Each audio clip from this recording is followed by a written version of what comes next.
Queremos ahondar entre la teoría y la realidad, junto con la fundadora y directora de Crianza en Flor y directora también ejecutiva de la Red Chilena de Crianza Respetuosa, Blanca García. Bienvenida a Familia en Red. Hola Lorena, muchas gracias por la invitación. Blanca, partamos como por este marco conceptual de lo que es la crianza respetuosa. ¿Cómo defines este concepto en términos concretos? En términos muy concretos, la crianza respetuosa es la crianza con enfoque de derechos. Ya, ¿y cuál es la diferencia entre en respeto y percibividad, Permisividad. permisividad? Porque entendamos que se confunden mucho también los conceptos o la esencia de lo que es la crianza respetuosa. Sí, yo creo que ahí más que confundir el concepto entre respeto y permisivo, se confunde lo que es crianza respetuosa. Crianza respetuosa es la crianza con enfoque de derechos, por eso hablamos de ella a partir de la Convención de los Derechos de la Niñez y Adolescencia. Y, y permisividad es otra cosa. Permisividad es ausencia de límites, es dejar que los seres humanos hagamos lo que queramos, sin respeto por los derechos humanos y el desarrollo humano del otro, que es algo muy distinto al enfoque respetuoso, ¿verdad? Así que creo que ahí hay una confusión de base sobre conceptos. Y eso es lo que queremos aclarar, pero para entrar de lleno a la materia, primero, eh, dentro de este marco conceptual también, ¿esto es una corriente, es una moda o es una evidencia científica? Para que aclaremos. Mm, una corriente, una moda, una evidencia científica. La verdad es que no es una corriente, no es una moda, sino que es ley. ¿Ya? De hecho, en Chile, a partir del 2022, hace muy poquito, es que se ratifica lo que suscribimos en la Convención de los Derechos del Niño y se transforma en ley a través de la Ley de Garantías y Protección Integral de los Derechos de la Niñez. Entonces, en realidad en Chile hoy es ley, por eso también es política pública a través del Ministerio de Desarrollo Social. Entonces, ¿es evidencia científica? Tiene evidencia científica. Gracias a la evidencia científica es que llegamos a la Convención de los Derechos del Niño para reconocer a niños y adolescentes como sujetos de derecho. Tenemos un constructo teórico de evidencia científica gigante para fundamentar que los niños y los adolescentes son sujetos de derecho y por lo tanto tienen el derecho a ser tratados bien, a no ser maltratados, cosa que antes no teníamos, antes de 1990 y particularmente en Chile del 2022. Así que esa evidencia científica tenemos mucha para justificar que sí, tenemos que tratarlos con respeto a sus derechos humanos. Y ahora nos vamos al límite y autoridad, porque ahí está un poco cuestionado esto, porque la gente quizás no sabe a cabalidad cómo funciona la crianza respetuosa, qué es lo que es la crianza respetuosa. Entonces, entre límites y autoridad, se puede poner límites, por ejemplo, firmes, sin gritar, porque a veces el niño no obedece, o a veces por instinto, y para que uno lo escuchen, uno tiende a subir el tono de voz en medio de una pataleta. Entonces, ¿se pueden poner límites firmes sin tener que alzar la voz?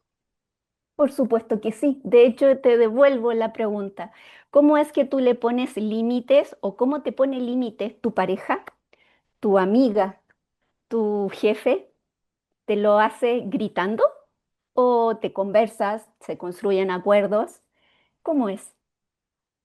Claro, entonces con un niño, por ejemplo, porque uno piensa que el niño quizá, bueno, el desarrollo cerebral del niño y todo, uno piensa que como autoridad tiene que levantar la voz y claro, como dices tú, así no se negocia ni se puede llegar a un límite. Entonces, ¿cómo se sostiene un límite sin negociar todo con un niño? Es que, claro, el límite no tiene que ver con la negociación. En crianza, Nosotros somos los cuidadores y por lo tanto es el cuidador el que crea y sostiene el límite. Los límites son la expresión del cuidado. En ausencia de límites es que no te estoy cuidando. Entonces los límites no se negocian. De hecho, culturalmente los límites tampoco se negocian. Así es que somos sujetos de derecho. Por ejemplo, yo no negocio que el semáforo se ponga en rojo, en verde o en amarillo cuando yo quiero. Eso es un límite claro y firme. Lo mismo pasa en la crianza, en el espacio íntimo. Los límites yo los comunico porque yo como cuidador los pongo en mi rol y los hago cumplir sin violencia, tal como un semáforo. El semáforo no me da un golpe eléctrico, no me grita para asegurarse de que yo vea el rojo, ¿ya? Sino que se comunica porque tenemos un medio de comunicación clarísimo. Así también se sostienen los límites con los bebés, con los niños y los adolescentes. Es asegurarnos el medio de comunicación adecuado. El maltrato, el grito, el golpe, no es un medio de comunicación adecuado. De hecho, puede parecer adecuado al corto plazo, pero no asegura aprendizaje. No te va a asegurar el cumplimiento del límite la siguiente vez. Entonces, desde un enfoque de derecho, entendemos que bebés, niños y adolescentes necesitan un ejercicio paulatino de incorporar los derechos. Y eso se hace a través de una comunicación clara, efectiva y sostenida en el tiempo. Ya, ¿y qué pasa, Blanca? Nosotros de repente, o los papás de repente, perdemos la paciencia. ¿Qué pasa cuando la crianza respetuosa ahí tiene un quiebre? ¿Se daña el vínculo con los niños?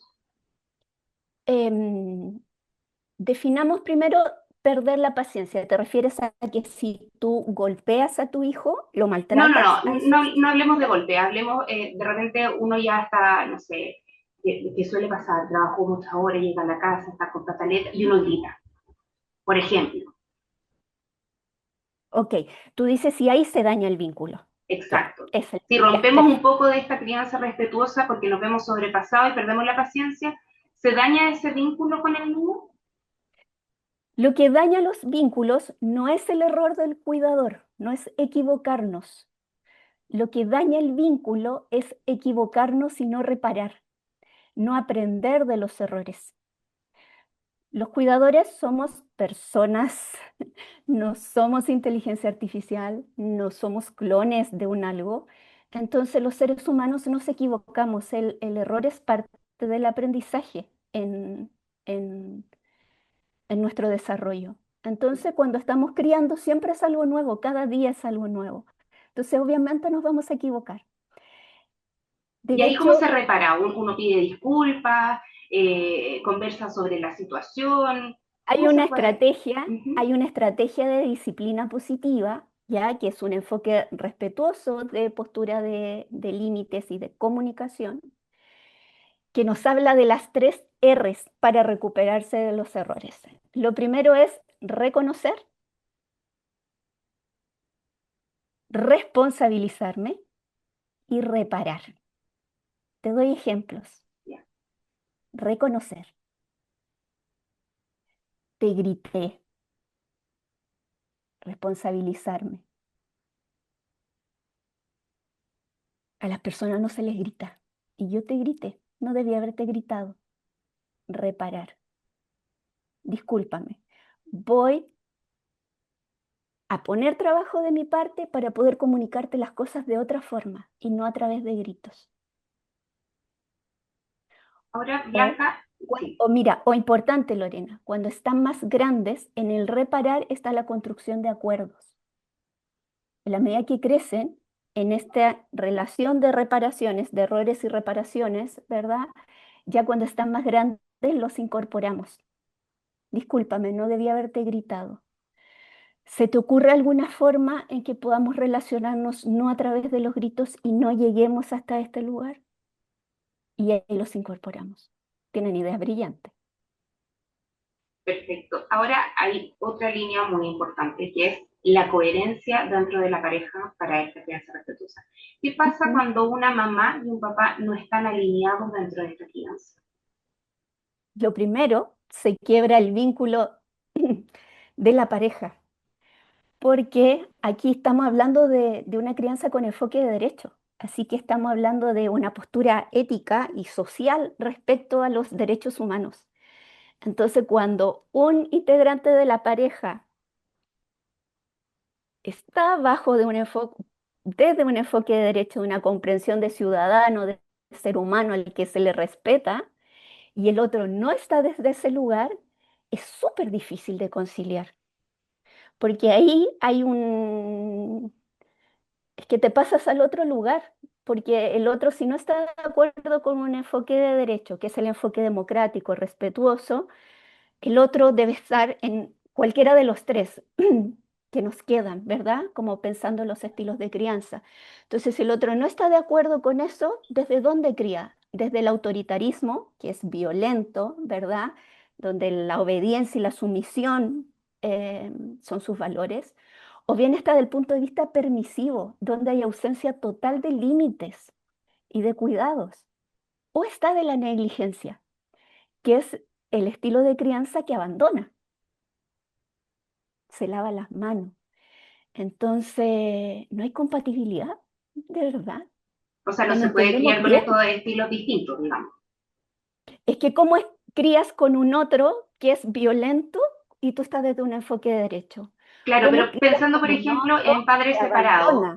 que una Ajá, mamá está, disculpa, ¿qué pasa sí. entonces con una crianza que, por ejemplo, los papás son separados, la mamá o el papá está por esta crianza respetuosa y el otro no? Porque los niños finalmente pasan de una casa a otra y de un estilo a otro. O sea, Habría que ver en qué estilo está el otro. Por eso te los nombraba y te daba claro, ejemplos, porque habría que ver en qué estilo está el otro. ¿El otro es permisivo, es negligente o es autoritario? Y desde ahí poder decidir qué hacemos con esto. Porque la mediación familiar, de hecho, de eso se conversa en las mediaciones familiares, en cómo definimos esto. Muchos de los motivos de separación también están definidos por esto, porque si el otro es autoritario y violento, claramente tenemos que definir ahí también como los regímenes de cuidado a partir de eso, pero habría que identificar si no está desde un modelo democrático y respetuoso de los derechos humanos, ¿desde dónde está? Porque quizás son diferencias sutiles que tienen que ver solo con comunicación y a lo mejor de verdad los dos están de un enfoque respetuoso, solo que cambian. Alguno pondrá límite en una cosa y el otro en otro. Pero si realmente estamos desde estilos de crianza totalmente distintos, tenemos que definir de dónde está el otro para ver qué hacemos con respecto a eso. claro. Ahora hay otra temática que también es muy importante dentro de la crianza respetuosa, que es la culpa y la exigencia, algo que vemos incorporado en estas generaciones, que ya hay más estudios de evidencia científica, como tú bien decías. Entonces, la crianza respetuosa en este escenario, en esta generación, en esta actualidad, ¿está generando más presión? ¿Cómo lo ves tú? O sea, es que es una carga gigante, porque esta generación está siendo protagonista de este cambio de paradigma, es pasar desde una crianza autoritaria a una crianza con respeto a los derechos humanos. Entonces, en ese cambio no hubo una transición que nos explicara cómo hacerlo. Por ejemplo, mi generación, yo ni siquiera era sujeta de derecho cuando fui criada, era objeto, porque yo soy previo a la Convención de los Derechos del Niño. Entonces a mí me criaron como un objeto, donde mi mamá y mi papá podían golpearme de forma severa y nadie se iba a meter, porque era problema de esa mamá y de ese papá nomás, donde incluso se autorizaba a que los profesores en el colegio nos golpearan con las reglas, nos tiraran las patillas, las orejas, ¿verdad? Nos gritaran, nos condicionaran. Entonces, en ese tránsito no hay, no, estamos muy encima, ya estamos muy encima, estamos a una generación con suerte recién. Entonces, genera tensión, genera culpa, genera mucho agobio y cansancio, por supuesto que sí, porque estamos criando solos en un contexto de cambio profundo de las relaciones y en ausencia de políticas públicas que la valen. ¿Y Con cómo podemos, postnatales de 5 meses y medio o de 5 días, ¿cómo lo hacemos, verdad? exacto, ¿Y cómo podemos hacer esa transición de esta crianza autoritaria a una crianza respetuosa sin tanto agobio, sin tanta culpa? ¿Se puede transitar de una manera más amable? Por supuesto que sí. Y ahí la base es tratarnos a nosotros mismos de manera respetuosa. Entender que nosotras también somos sujetas de derecho. Entender que esto no es una responsabilidad individual, sino que es una responsabilidad colectiva, que depende de cambios de modelo culturales, sociales y del Estado. Entonces, cuando salimos desde nuestra individualidad y comprendemos que esto es una transición grande, global, es que nos empezamos a tratar de manera más respetuosa a nosotras mismas. Empezar a entender que no vamos a criar con respeto en una generación, sino que estamos caminando hacia allá, haciendo intentos sin referentes previos. Entonces, la compasión, el cariño y el- la paciencia hacia nuestros propios procesos es clave. Y entender también que nos podemos equivocar y que nos vamos a seguir equivocando durante toda la crianza, ¿no? Sí, por eso es base dentro del enfoque respetuoso la reparación, porque sabemos, y además la evidencia científica nos lo dice, los vínculos seguros no se construyen desde la perfección. Necesitamos que nuestros cuidadores se equivoquen, porque así también validan la equivocación en nosotros mismos y entendemos que somos respetados y amados incluso cuando nos equivocamos. Blanca, súper importante lo que nos estás contando, muy importante también entender qué es bien la crianza respetuosa y no está malentendida o malinterpretada quizás que se genera en la sociedad por falta de información, así que te agradezco tu tiempo, muchas gracias por la explicación y nos estaremos viendo próximamente en otra entrevista para profundizar más en este tema. Me encantaría, Lorena, otra entrevista, porque hay mucho que conversar sobre este tema. Así es, muchas gracias, que estés muy bien. Chao. Chao.